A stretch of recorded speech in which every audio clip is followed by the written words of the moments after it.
Fala galera, meu nome é Rafael, sou professor e artista e hoje nós vamos falar sobre patrimônio cultural.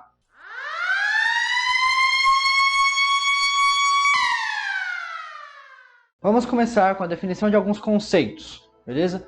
Começando pelo conceito de patrimônio. Patrimônio é tudo aquilo que contém algum valor, seja ele financeiro ou seja ele sentimental.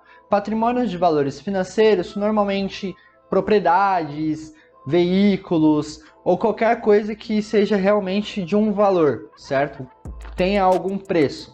Patrimônios sentimentais normalmente são algumas heranças, alguns pertences que é passado de geração em geração. E aí você tem aquele valor mais sentimental, que lembra de um parente ou alguma coisa. Mas e um patrimônio cultural? Um patrimônio cultural, ele diz sobre uma cultura, uma sociedade. Através dele que você vai identificar de onde é aquele povo específico, qual é a origem das pessoas, seja pelo seu sotaque, seja pelo seu costume de alimentação, trejeito, sua roupa.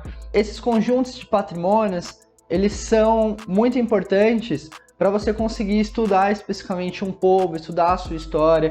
E não é à toa que a Unesco entra nessa brincadeira e nos ajuda a tombar, reconhecer, tornar oficial que alguns patrimônios pertencem realmente àquela história, àquela cultura, àquela sociedade. Então nós temos aí a Unesco para reconhecer alguns patrimônios, seja ele local ou mundial. E o Bradesco. E o Brasil também não fica muito atrás. Algum tempo logo depois ele cria alguns institutos para estar fazendo essa classificação e essa nomenclatura de patrimônio cultural, material e imaterial. Perceba que eu falei patrimônio material e imaterial porque tem um pouco de diferença. O que é um patrimônio material? É o que possui matéria, que você consegue tocar e sentir, e visitar, e ver, e também depredar. Inclusive, depredar um patrimônio público é crime, beleza? Eu vou colocar o artigo aqui embaixo.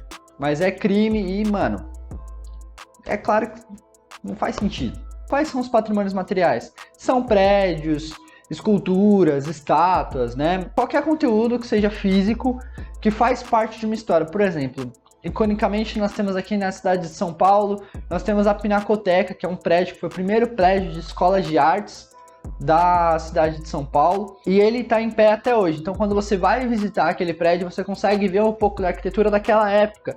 Então você consegue ver um trecho do passado presente.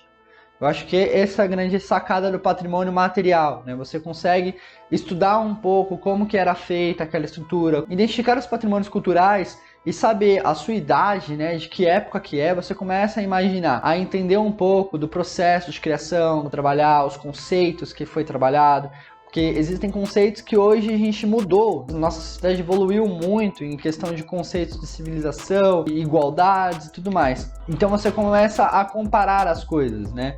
E entender os patrimônios culturais, ele faz parte disso, de entender um pouco da nossa história, entender um pouco de quem nós somos. Não muito diferente disso, nós temos os patrimônios imateriais, que é o que não possuem matéria, né? Eles são conceituais, você só consegue aprender, você consegue apreciar um pouco ouvindo, mas você não consegue tatear isso, você não consegue pegar ele com as mãos, como propriamente, vamos citar aqui, o samba. O samba você não consegue tocar o samba com as mãos e colocar ele numa caixinha específica, né?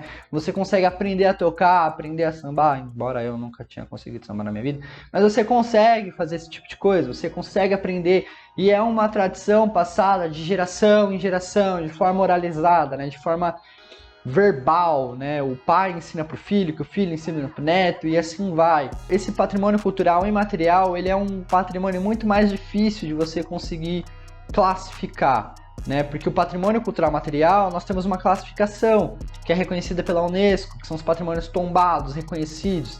Mas o patrimônio cultural imaterial, ele é muito mais complicado, porque ele parte de manifestações, né? Manifestações populares, e como incentivar para que essas manifestações continuem populares e voluntárias, né?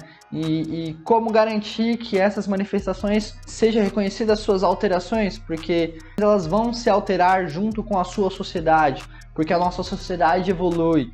Eu vou citar aqui o exemplo do carnaval. Se você pegar o carnaval raiz, né, lá da origem, ele vai ter os seus traços do samba, né, da religião afro, ele vai ser muito diferente do carnaval de rua que é feito hoje na cidade de São Paulo, na cidade do Rio ou qualquer outro lugar. Manifestação cultural é isso, né? Ela, como eu falei, ela depende da sociedade porque ela vai definir uma sociedade e ela vai evoluir junto com essa sociedade, né? Então, definir os patrimônios culturais materiais, ele é muito mais difícil. No Brasil nós somos muito diferentes e cada região vai ter uma característica muito específica, né? Então o Brasil ele tem muitas coisas que são reconhecidas. Então nós temos muitas origens, nós somos um povo muito diversificado.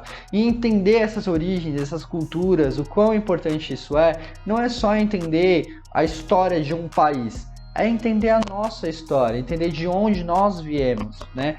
E saber ali, talvez entender quem nós somos, né, influenciados por isso. Vamos fazer a brincadeira aqui do biscoito bolacha, né? O paulista chama de bolacha. O carioca já segue lá o que está escrito e vai falar que é biscoito recheado. Mas a verdade é que para uma criança de 5 anos, não importa se é bolacha ou biscoito. O que importa é que ela vai comer tudo. Não, tô brincando. O que importa é que ela aprendeu e chamou aquele objeto de bolacha a vida inteira e para ela é uma bolacha e é isso aí. Esse é o poder da cultura passada de geração em geração, é o poder de mudar as coisas, as estéticas de tudo, do mundo inteiro, né? E entender como a sua é formada e por onde percorreu essa formação é extremamente importante para entender quem você é e para que lado você poderia estar seguindo, ou para que lado que você está seguindo, se esse é um lado positivo ou negativo, e aí vai de cada um. Não vamos entrar no âmbito político aqui, mas influencia muito. Então, entender e identificar os patrimônios culturais é entender a nossa sociedade, quem nós somos, beleza? E esse vídeo é mais ou menos só para passar mesmo o conceito, explicar um pouco melhor. Eu vou deixar aqui embaixo os links da Unesco, do IPHAN, que vai nomear vários patrimônios culturais, materiais, patrimônios naturais, né, que como a própria palavra diz, é a natureza que cria. Bom, galera, é isso, né? Esse é o meu primeiro vídeo, espero que vocês tenham gostado do estilo, do diálogo. Deixem seu comentário, sua curtida.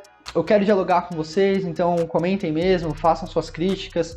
Se eu cometi algum erro, também pode falar que a gente vai estar dialogando aqui.